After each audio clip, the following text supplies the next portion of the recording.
बिस्मिल्लाहिर्रहमानिर्रहीम अस्सलामु अलैकुम वरहमतुल्लाह वबरकातुह। अक्सर ये सवाल किया जाता है अरबी के बारे में कि कैसे सीखें, कितना वक्त लगेगा सीखने में, कौन सी किताब से सीखें, कौन से उस्ताद से सीखें, कौन सा डायलेक्ट सीखें और कौन से स्टेप्स में सीखें। इंशाल्लाह इस वीडियो में ये सारी चीज़ें कवर होंगी और इसके बाद एक लेक्चर सीरीज़ आएगी। ऑलमोस्ट 10 लेक्चर्स होंगे प्लस माइनस 20-20 मिनट के लेक्चर्स होंगे, जिसमें हम अरबी के सारे जो आपको फंडामेंटल कंसेप्ट ज़रूरत हैं अरबी को सीखने के लिए, यानी इस हद तक पहुंचने के लिए कि इसके बाद आप अरबी को सेल्फ स्टडी कर सकें, वो सारे हम उन 8 या 10 लेक्चर्स में कवर कर लेंगे इंशाल्लाह। सबसे पहला सवाल कि कैसे सीखें, ये सबसे इंपॉर्टेंट सवाल है। और ये जो वीडियो है, हो सकता है आप इसे इख्तिलाफ करें, आप इसे डिफ़र करें, हो सकता है आपने किसी और तरीके से सीखा हो। ये मैं इसमें अपनी एक्सपीरियंस बता रहा हूं कि मैंने कैसे सीखा। जो कैसे है, मैंने अरबी को 2 साल पढ़ा, 1.5 साल मुझे ये कैसे फिगर आउट करने में लगा, सिर्फ 6 महीने अरबी सीखने में लगे। पहले मैं एक अप्रोच की तरफ गया, वहां पर नहीं सीख पाया, फिर दूसरे की तरफ गया, फिर तीसरे की तरफ गया। लेकिन असलन अगर मैं देखूं, जो मैंने टाइम पुट इन किया, कभी तो मुझे कोई अप्रोच इतना अजीब लगा कि मैं डिस्करेज हो गया कि मैंने कहा नहीं, ये अरबी सीख नहीं सकता मैं, तो फिर बीच में डिसकंटिन्यू कर दिया। अप्स एंड डाउन्स आए, लेकिन जो 6 महीने हैं असलन यही लगे। 1.5 साल फिगर आउट करने में लगा कि कैसे सीखें।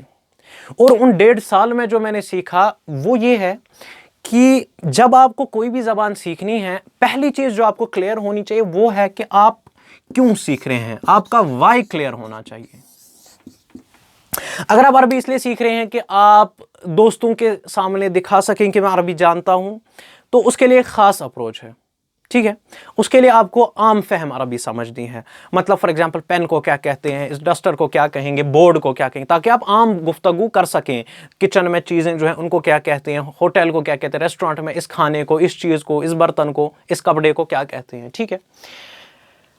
तो वो दूसरा कि मैं रिलीजियस टेक्स्ट समझना चाहता हूँ। फॉर एग्जांपल मेरे सामने ये किताब है, ये अरबी में, मैं ये समझना चाहता हूँ। मेरे सामने तफसीर है, मेरे सामने कुरान है, मेरे सामने कोई हदीस की किताब है, मैं ये समझना चाहता हूँ।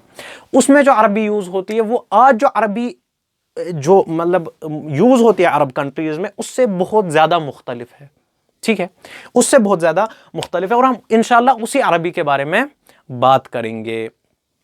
ज़्यादा भी मुश्किल नहीं है, लेकिन दरअसल वो हम इलाबरेट करेंगे जो डायलेक्ट्स वाला इशू है कि किस तरीके से मुख्तलिफ है भी और नहीं भी। ओके, उसके बाद कितना वक्त लगता है, मैंने कह दिया कि अगर आप सही अप्रोच फॉलो करेंगे, मुझे 6 महीने लगे, आप पे डिपेंड करता है आप कितना एफर्ट पुट इन कर सकते हैं, आप कितने बाकी चीज़ों में बिजी हैं, इसमें कितने घंटे आप दे सकते हैं। उसके बाद कौन सी किताब से सीखें, ठीक है। अब जो ही आप किसी से भी पूछेंगे मुझे अरबी के लिए रेकमेंड करो बुक, ठीक है, तो अरबी सीखने के लिए फंडामेंटली 2 चीज़ें होती हैं, या आप कह सकते हैं अरबी ग्रामर 2 पार्ट्स में डिवाइडेड है, या तो सर्फ या तो नहव। सर्फ क्या करता है, ये वर्ड के साथ खेलता है। फॉर एग्जाम्पल मैं एक ही वर्ड की आपको बहुत सारी फॉर्म्स बताता हूं। क़ाल, यक़ूलु, युक़ालु, क़ौलुन, अक़वाल, ये एक ही वर्ड है, लेकिन ये इसकी फॉर्म्स हैं।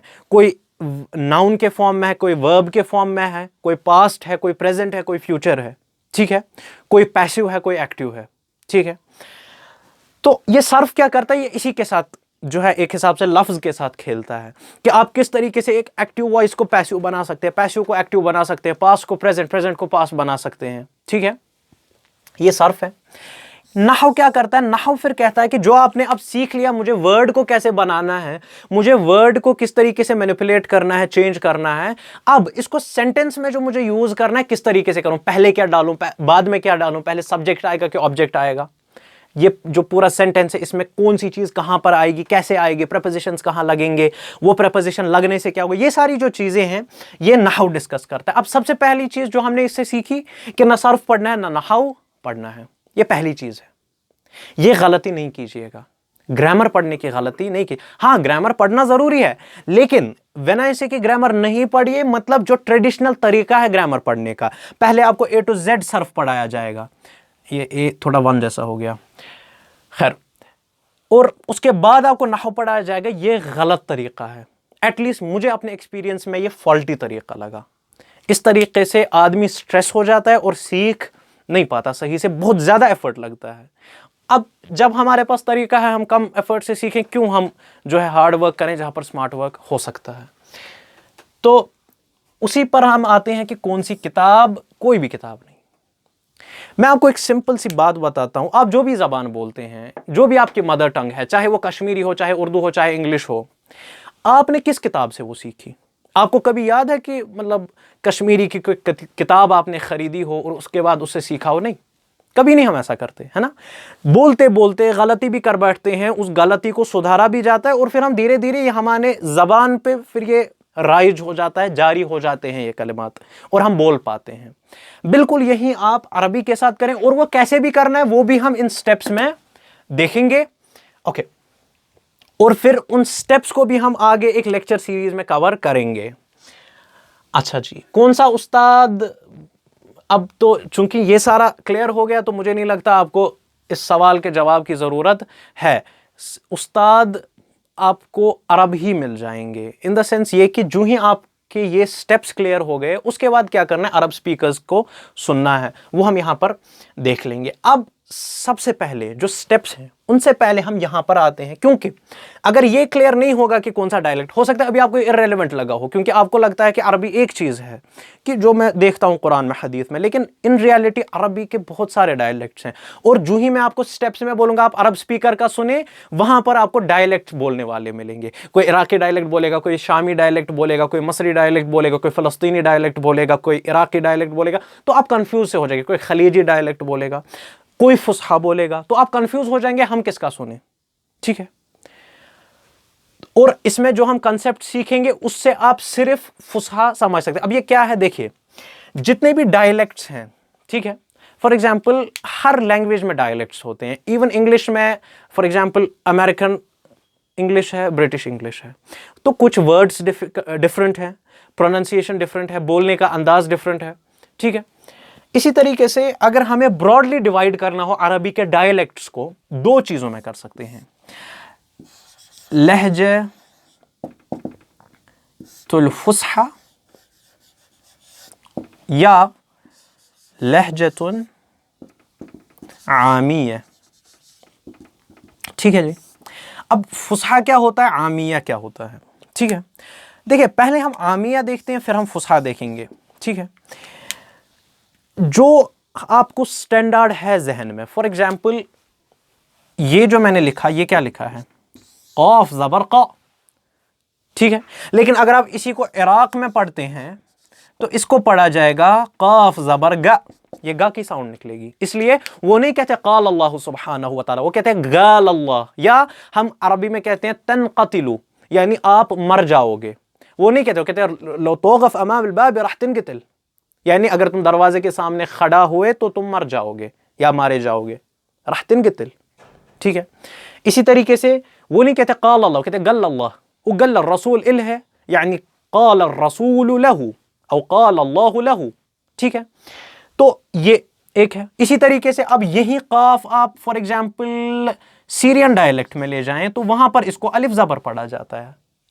ठीक है, तो वो कत्ल नहीं कहते हैं, ये जो कत्ल है क़तला, वो इसको अतला पढ़ते हैं। अगर कोई मर्डरर है, कातिल है, वो कहते हैं फुलान आतिल, हादा शख्स इल्ली गिद्दामक, एक्चुअली गिद्दामक इराकी में होता है, हादा शख्स अमामक आतिलुन, यानी क्या, यानी कातिलुन, ये जो आदमी तुम्हारे सामने है ये कातिल है। ठीक है, इसी तरीके से जो स्टैंडर्ड अरबी है उसमें अगर मुझे बोलना होगा आपके सामने, मैं कहूंगा अमामक। जो इराकी है इसमें बोलते हैं गिद्दामक। ठीक है, जो फुसहा है उसमें कुछ और बोलते हैं। इराकी में फॉर एग्जांपल अगर मुझे बोलूंगा ये सारे लोग, मैं बोलूंगा हादुल जमा इल्ली गिद्दामक, यानी ये सारे लोग जो तुम्हारे सामने हैं। ठीक है, अगर मैं यही फुसहा में बोलूंगा मैं कह सकता हूं हाउलाई अल्लज़ीन अमामक। ठीक है, तो ये सारी डिफरेंसेस आती हैं।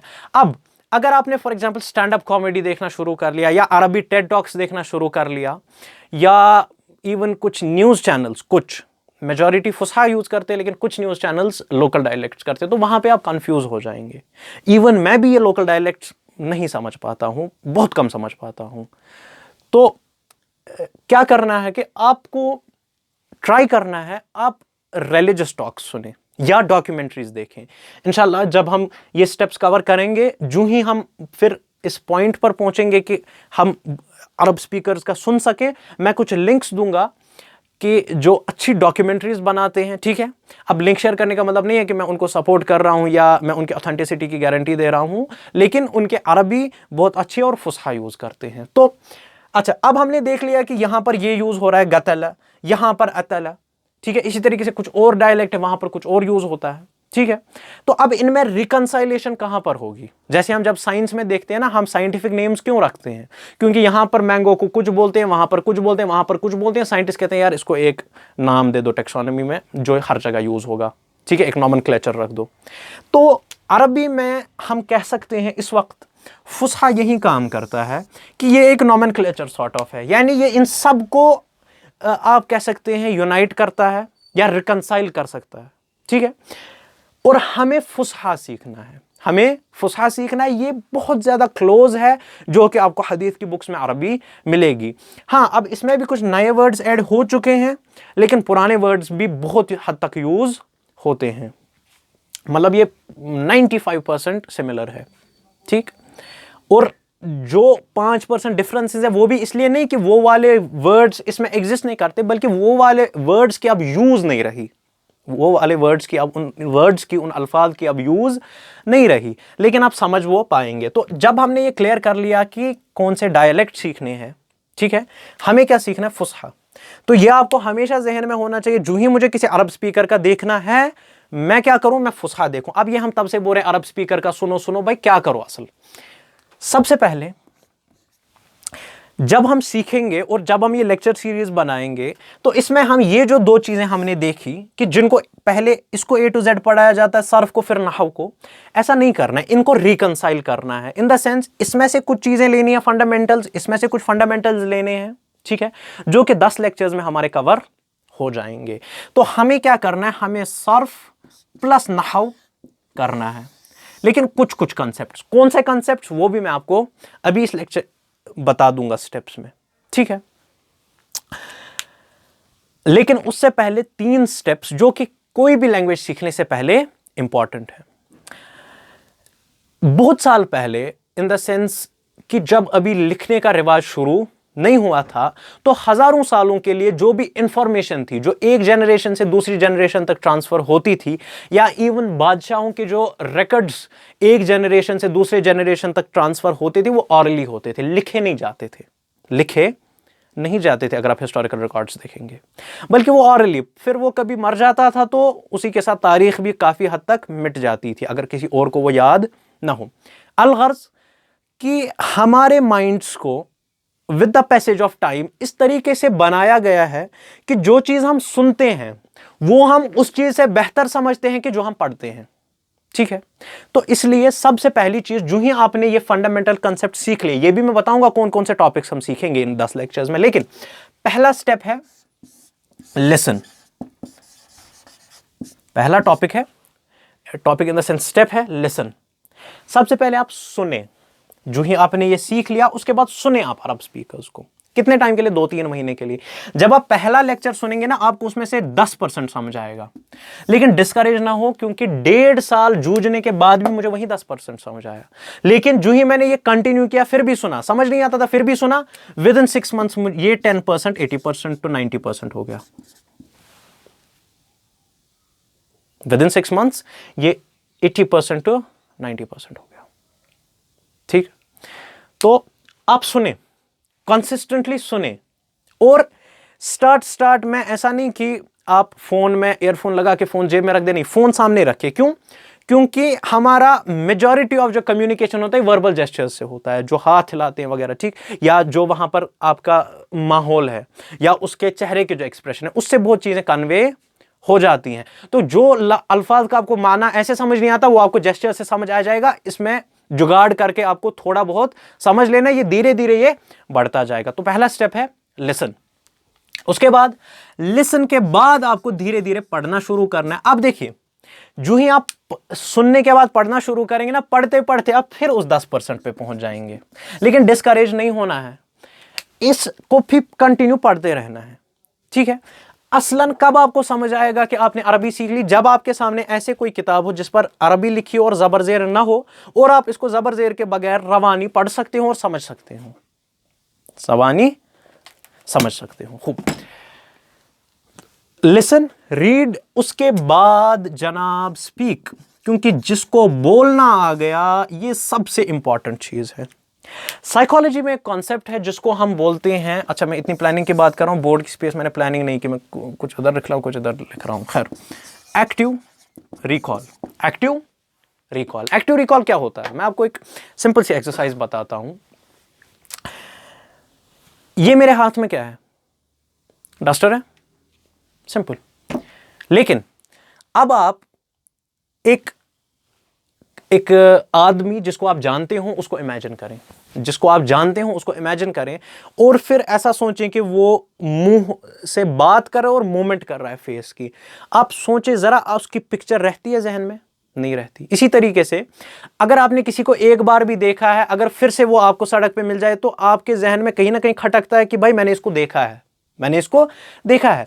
उसको रिकॉग्निशन कहते हैं, सिंपली रिकॉग्नाइज करना, ठीक, उसको हम रिकॉग्निशन कहते हैं। इसीलिए हमारे एग्जाम्स में भी गड़बड़ हो जाती है, क्योंकि जब हम रिवाइज करते हैं, मैंने देखा कि मैंने ये चैप्टर पढ़ा है, मैं ये देख रहा हूं, हाँ ये क्वेश्चन भी किया, ये क्वेश्चन भी है, मैं इसको रिकॉग्नाइज कर रहा हूं, मैं इसको पहचान रहा हूं, मैं इसको पहचान रहा हूं, मेरा माइंड मुझे बोलता है हाँ मैं फेमिलर हूं इसके साथ।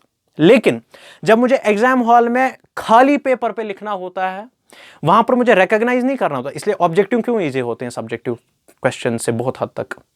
क्यों? क्योंकि मुझे वहां पर एक्टिव रिकॉल करना पड़ता है, सब्जेक्टिव में एक्टिव रिकॉल करना पड़ता है। एक्टिव रिकॉल क्या होता है? एक्टिव रिकॉल होता है कि मुझे जहन के कोनों से इंफॉर्मेशन को एक्सट्रैक्ट करके पेश करना है, आर्टिकुलेट करना है। ये रिकॉल जो है रिकॉग्निशन से मुश्किल होता है। अब एक्टिव रिकॉल क्या होता है? एक्टिव रिकॉल होता है इन दिस केस बोलना। मतलब आपको अगर मैं कोई लफ्ज बोलूंगा अरबी का, जब हम ये चीजें सीखेंगे तो वो आपको यूं आप पहचान जाएंगे कि इसका ये मतलब है। लेकिन अगर मैं वही सेंटेंस में आपको बोलूंगा कि अब आप इसको सेंटेंस बनाओ, नहीं बोल पाएंगे आप स्टार्ट में। क्यों? क्योंकि रिकॉल की प्रैक्टिस नहीं है, अभी तक सिर्फ रिकॉग्निशन की प्रैक्टिस हुई। मैंने स्पीकर को सुना, मैंने रिकॉग्नाइज किया ये वर्ड बोल रहा है, मैंने ये पढ़ा हुआ है, इसका ये मतलब है, मतलब ये स्पीकर ये कहना चाहता है, ये किताब में ये सेंटेंस ये कहना चाहता है। इसको मैं रिकॉग्नाइज कर रहा हूं ना कि रिकॉल। जब मैं बोलने पे आऊंगा मैं रिकॉल करूंगा। जब मैं रिकॉल कर लिया जनाब, तो आप मान लीजिए आप माहिर हो गए, आप माहिर हो गए। अच्छा, ये हमारी स्ट्रेटेजी समझ में आ गई, ठीक है। ज्यादा भी इसमें कंफ्यूज होने की जरूरत नहीं है, जो लेक्चर सीरीज होगी इंशाल्लाह सारा उसमें क्लियर हो जाएगा कैसे क्या करना है। खूब, अब सर्फ और नहव में से कौन कौन से कंसेप्ट जनाब समझे जाएं, तो थोड़ा सा हम यहां पर इसको हटा के लिख देते हैं। पहली चीज जो हम सीखेंगे वो हो गया कि लफ्ज में क्या सीखेंगे। अच्छा, ये हेडिंग्स भी मैंने किसी किताब से नहीं निकाली हैं, इसीलिए मतलब इसमें जो टर्मिनोलॉजी भी मैं यूज करूंगा नेसेसरीली वो आपको नहीं मिलेगी कहीं पे कि आप ढूंढेंगे लफ्ज पे दर्स, नहीं, नेसेसरीली नहीं मिलेगा। लेकिन ये मैं अपने एक्सपीरियंस पे बेस्ड आपको बोल रहा हूं, जैसा कि मैंने शुरू में अर्ज की थी। तो लफ्ज, इसमें हम सीखेंगे कि अल्फाज की कितनी अकसाम हैं। जो भी वर्ड्स हैं ये 3 टाइप्स के होते हैं, क्या क्या वो हम लेक्चर में सीखेंगे, वरना अभी सीख लेंगे तो क्या फायदा। खैर, लफ्ज। उसके बाद दूसरा हुरूफ जार, हुरूफ जार। अच्छा, अब ये मैं क्यों बोल रहा हूं? ताकि आपको एक जहन में रहे क्या सीक्वेंस रहेगी, और अगर आपने थोड़ा बहुत अरबी सीख ली है तो आपको समझ में आ जाएगा कि हम किस तरीके से आगे बढ़ने वाले हैं और क्या ये लेक्चर सीरीज आपके लिए मुफीद हो सकती है। हुरूफ जार, जब हमें हुरूफ जार जनाब सीख लिए और लफ्ज सीख लिया, उसके बाद हम पढ़ेंगे मुदाफ, मुदाफुन इलैही। उसके बाद हम सीखेंगे सिफत मौसूफ, ठीक है। जब ये हो गया, उसके बाद एक मिसलेनियस एक दर्स होगा, और उसके बाद हम वर्ब पढ़ेंगे जिसमें कि हम पास्ट प्लस प्रेजेंट करेंगे। अच्छा, अरबी में एक चीज है कि प्रेजेंट और फ्यूचर के लिए एक ही टेंस यूज होता है, तो ये जो हम प्रेजेंट पढ़ेंगे इसमें फ्यूचर भी इंक्लूड हो जाएगा। ये है। अब ये जो छठा है ये लेकिन 4 पार्ट्स में बनेगा, ये 4 पार्ट्स में बनेगा क्योंकि पास्ट के 2 बनेंगे, प्रेजेंट और फ्यूचर के 2 बनेंगे, तो ये 4 में हो गया। तो ओवरऑल 10 लेक्चर्स हो जाते हैं जैसा कि अर्ज की थी। खूब, अब हुरूफ जार क्या है? हुरूफ कहते हैं प्रेपोजिशंस को, ठीक है, ताकि आपको थोड़ा आइडिया मिल जाए। मुदाफ मुदाफ इलैहि क्या होता है? मुदाफ होता है और मुदाफ इलैहि होता है। फॉर एग्जांपल मैं कहूंगा अहमद की किताब, अगर आपने उर्दू ग्रामर भी पढ़ा हो याद होगा, अहमद की किताब, यानी जब मैं एक चीज को दूसरे के साथ इजाफा दे रहा हूं, यानी उसका रिलेशन दिखा रहा हूं या पोजेशन दिखा रहा हूं, तो उसको मुदाफ मुदाफ इलैहि कहते हैं। अरबी में किस तरीके से वो फॉर्मुलेट करना है वो सीखेंगे। सिफत मौसूफ यानी क्वालिटी और जिसकी क्वालिटी बयान की जाए। मिसाल मैं बोलूंगा अच्छा लड़का, अच्छा क्वालिटी या लड़का मौसूफ है यानी जिसकी क्वालिटी बयान की जा रही है। और वर्ब तो आपको पता ही है, पास्ट क्या होता है, प्रेजेंट क्या होता है। अब जनाब प्री रिक्विजिट क्या है? क्योंकि प्रॉब्लम ये होती है कि इवन हमारे स्कूल्स में ये प्रॉब्लम है कि जब इंग्लिश ग्रामर पढ़ाया जाता है, सेकंड के बच्चे को मैं बोल रहा हूं ये पास्ट होता है प्रेजेंट होता है, भाई ये नहीं याद रख पाएगा, क्योंकि ये जो बुक्स हैं they are designed for English speakers. वो सेकंड में ऑलरेडी अंग्रेजी बोल लेता है, अब उसको बोला सिंपली जाता है कि फॉर एग्जांपल ये जो आपने बोला ही डिड इट, इसको बेटा पास्ट बोलते हैं, ठीक। इसको सिर्फ इतना याद रखना है कि ये जो मैं सेंटेंस ऑलरेडी बोल पा रहा हूं इसको टर्मिनोलॉजी में ये बोलते हैं। लेकिन जब यही मैं यहां पर करता हूं जहां पर कश्मीरी स्पीकर हैं या उर्दू स्पीकर हैं, ठीक है, जिनकी इंग्लिश लैंग्वेज नहीं है, ये नहीं बोल पाता, तो इसको ये भी याद रखना होता है ही क्या होता है, इसको ये भी फिर साथ ही बोला जाता है ही इज अ प्रोनाउन। उसके बाद डिड क्या है, ये डू का पास्ट है। उसके बाद इट क्या है, दिस कहां पे लगता है, इट कहां पे लगता है, ही कहां पे लगता है, ये क्या, तो ये भी याद रखना है। उसके बाद इसको पास्ट बोलते हैं, ये भी रखना है। फिर इनके मीनिंग्स क्या, मतलब ये ओवरफ्लो इंफॉर्मेशन का हो जाता है। अरबी में भी वही हो जाएगा, ठीक है। अगर आपके पास वोकैबुलरी नहीं होगी तो यही हो जाएगा बिल्कुल कि मैं आपको यहां से रूल समझा रहा हूं, वहां से आपको लफ्ज का माना भी याद रखना पड़ रहा है, ठीक है। तो ये ओवरफ्लो नहीं होना चाहिए। तो उसके लिए हम क्या करेंगे, उसके लिए इसके बाद यानी ये जो वीडियो अपलोड होगी इसके बाद और ये लेक्चर सीरीज शुरू होने से पहले इसी पेज पर मैं 3 या 4 पेजेस शेयर करूंगा आपके साथ। Pages in the sense pictures share करूंगा जिन पर कुछ अल्फाज माना होंगे, ठीक है। वो इवनली डिस्ट्रीब्यूटेड होंगे, वो वर्ड्स बिटवीन, वो जो वर्ड्स होंगे वो इक्वल रेशो में डिवाइडेड होंगे between noun, verb and preposition, ठीक है। अब वर्ब आप फिलहाल स्किप कर सकते हैं, ठीक है, अगर आप चाहते हैं, क्योंकि मैं ज्यादा भी गैप नहीं दूंगा इनमें।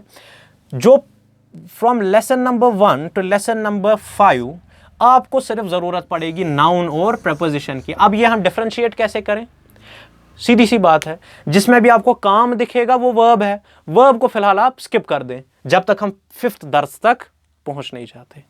साथ साथ कर लें, कोई प्रॉब्लम नहीं, लेकिन यहां पर हम उसको ज्यादा यूज नहीं करेंगे। इन ए सेंस के अगर आपको पता नहीं भी होगा उससे आपके टीचिंग लर्निंग पे कोई इफेक्ट नहीं होगा।